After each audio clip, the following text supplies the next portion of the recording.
Team Fortress 2 is a timeless classic that many will recognize Oh, what? You're live on Twitch? for its easy to understand layout, mechanics, and endless amounts of gambling that takes place using crates. Papa. However, the game has been victim of several bot hosting services over its lifetime, causing immense damage to the game's player base and security of its systems overall. With that, the game still manages to maintain around 60,000 players per day, but who knows how many of those people are even real. But what if there was a way to play Team Fortress 2 without any risk to yourself? Well, I have a solution. There is a game, like many others on Roblox, that involve porting and recreating a popular game using the Roblox engine. Games like Halo, Game over. This game, dude! That's bullshit! Minecraft, Да ты чё? Gary's Mod, Why are you killing me? Stop killing me! Stop killing me! and more have been ported over to Roblox and essentially recreated to serve an audience both new and old. But these are not the games I'll be exploring today.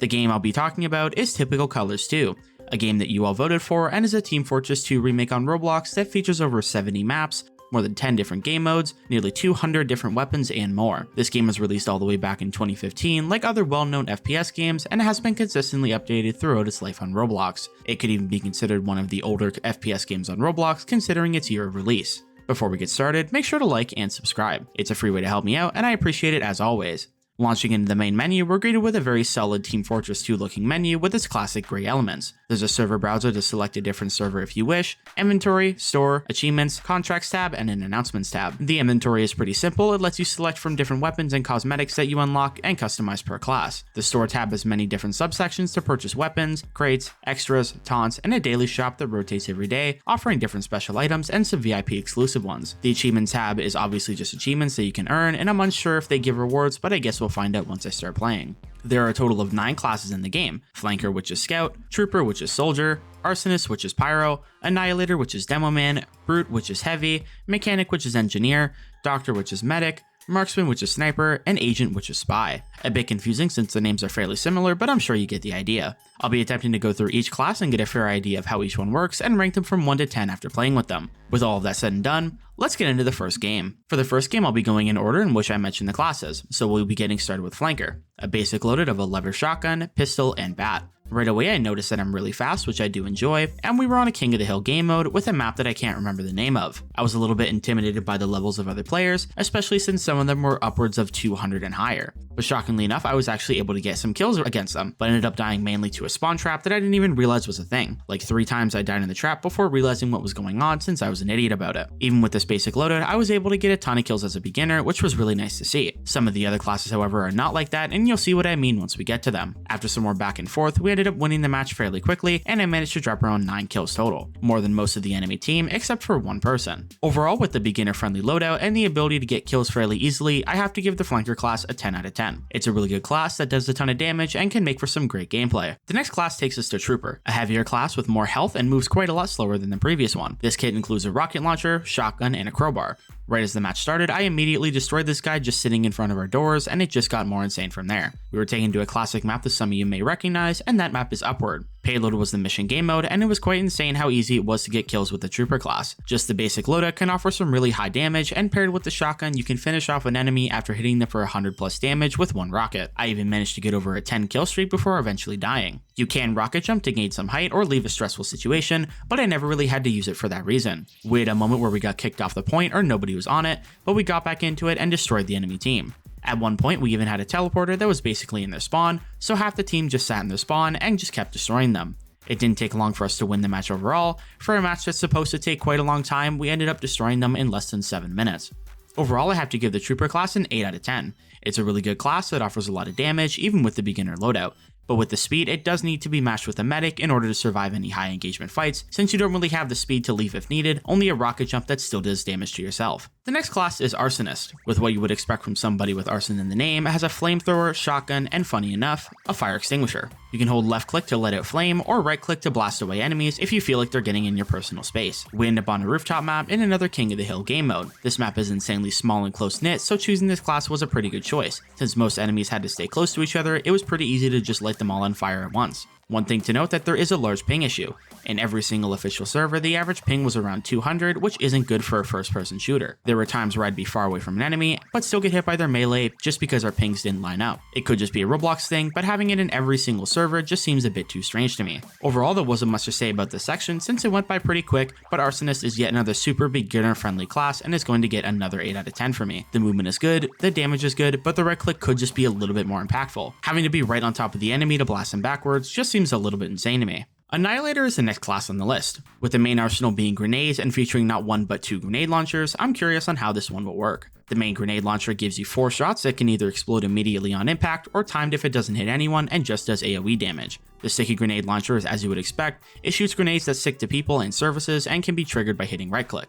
I didn't know this for a while and spent some time wondering how I even worked this thing. We ended up on the same map and game mode as the first match, so I already knew the layout and thought it would be a little bit easier. This wasn't exactly the case, however, since the main grenades either need to be close to the enemy or be a direct hit. Still, I was able to get kills, so it wasn't the end of the world. The sticky grenades were a bit of an issue. I didn't know the proper range, and to make it go further, you have to hold down the trigger. So in a fast-paced fight, trying to get a proper sticky grenade to go a far enough distance on the spot could be a little bit tough for some. Regardless, I was still able to get some kills, but unfortunately lost the match since we kept getting destroyed by the enemy team. Overall, this isn't the most beginner-friendly class and definitely takes some getting used to, learning the drop-off, range, and more. Overall, this class is getting a 7 out of 10 for the fact that you can move around pretty fast, do a ton of damage if you land your shots, but for a beginner, it really isn't that simple of a concept. Now we move on to what was probably the least damaging class out of all of them, and that class is Brute. This class features a minigun, shotgun, and your fists. Right away when I tried shooting someone, I found that the bullet spread is insanely wide and does very little damage. I was hitting someone for about 3 damage per shot, even at a closer range. This game mode was a 3 capture point map with the added win condition of controlling all 3 points at once. I could barely get a proper look at the map since I died, got auto-balanced to the other team, and lost pretty much immediately since the other team captured all 3 points. I wish I could have said more about this class besides it just being a bullet sponge that does very little damage. The shotgun at range literally does more damage than the minigun, which was crazy in my opinion. I get that with the amount of ammo it has and how fast it shoots, it should be a little bit weaker, but 3 damage per bullet is insanely low. You also can't play as the Brute without a dedicated medic, which I did not have. You can't run to escape a fight, you either need to have a medic or hope that you can do more damage to the enemy. Just for those reasons alone, this one is getting a very low 3 out of 10. With that class out of the way, we move on to a more useful class, and that one is Mechanic. The loadout is fairly simple with a shotgun, pistol, and wrench. The map the game took us to was called Defrost, a very small map with a lower and upper level to have some different angles to fight from. At least I have to assume it's a small map since I was mainly just watching the point off-site the entire time and didn't see much else of it. This class's main damage comes from the Sentry turret, which you can upgrade to level 3 and have it do a ton of damage. I wasn't fully aware of that concept however until I died a couple times and realized I'm just supposed to sit back and use my utility. And use my utility I did. I managed to get quite a few kills and take out enemies that try to flank us from the sides. The Sentry at level 2 was doing around 25 damage per shot, basically destroying the enemy in just a couple of bullets. Regardless, we were still destroying the team, and my Sentry was doing a great job at covering the site while I was respawning. After all of that, I only ended up getting 7 kills and more healing than the rest of my team since nobody else was a medic. This class was very easy to understand and use and may differ in usefulness depending on the map, but regardless you can set up in a variety of ways and is a great class to understand angles and find different placements on maps. Overall, this one is getting an 8 out of 10. It's easy to understand, good for damage and team-based gameplay, and it's just a fun class to use overall. After that one, we end up on Citrus, a farm-based map on yet another King of the Hill game mode and playing the medic class, featuring a syringe crossbow, medigun, and a medical saw. Right away, I noticed that it's fairly difficult to land shots with a crossbow. It requires quite a bit of shot leading and is a single shot weapon. As a beginner, I don't think it's the right gun to introduce someone to, especially since the only other weapon is just the melee. Regardless, a medic is more for healing, so I spent most of this match just healing, trying to hit enemies with the crossbow and hitting one every so often. I even tried to melee 1v1 this other medic, but they quickly swapped to the crossbow, hit me, and then nailed me with the saw right after. Not really a lot to say about this match besides the fact that I was running around healing teammates, trying to get kills, and failing most of them. Honestly, this class is good for people who don't really want to do damage and just support the team, so rating this one is kinda hard. If I had to give it a proper rating, I'd have to say it's about a 6 out of 10. It heals, it does damage, but the weapons are far from beginner friendly and you die fairly quickly if you try fighting someone at close range. With that one out of the way, we go into Sniper, one of the last 2 on this list. Sniper is as you would expect. It has a sniper, SMG, and a machete. The sniper allows you to charge your shot and do more damage. I am a huge fan of sniping, so I was very happy to be able to play this class finally. We end up on yet another King of the Hill game mode, but on Lakeside, a pretty wide open map with some enclosed buildings to get a different angle on the enemies. I start out by attempting to snipe and failing many times, and oftentimes resorting to my SMG and still dying. When I did hit a shot though, it would do quite a bit of damage. However, if you don't power up your shot, it ends up doing way less damage, like this no scope that I hit in the chest doing less than 40 damage. That match ended up finishing incredibly fast since our entire team couldn't capture the point and we just got steamrolled that entire time. But besides that, the sniper class is kind of in the middle for beginners. If you can aim and shoot with a sniper, it's not a bad call for a newer person, and with the SMG, you can still have a pretty reliable fallback. Overall, I'd have to give the sniper a 7 out of 10. The damage is good if you use it properly, it's a simple class that doesn't require much thinking besides aiming and shooting, and it's a good all-around class. The final class, the last one on this list, and probably my worst performing one just because I was horrible at it. This class I'm talking about is Agent. This loadout includes a revolver, sapper, butterfly knife, and cloaking device, and we end up on a very strange game mode that I didn't understand at all on a map called Datamass, a very linear map with two sides and a middle place that we need to deposit player tags after eliminating them, which I fully understand now that I've watched the footage back. I started by trying to cloak myself multiple times and accidentally kicked myself out of it because I'd left click and just exited my disguise. It also didn't help because I have no idea how to use this class properly, even in Team Fortress 2. Regardless, I was still able to go towards their spawn without them noticing, and even though I failed to backstab them constantly, I did get some kills here and there. Backstabbing will be your most damaging weapon because the revolver does around 20 to 25 damage per shot and isn't really meant to be your main weapon. One issue I did have was when I tried backstabbing someone and my disguise just wouldn't go away. I left click multiple times and it just wouldn't take it off, eventually causing my death.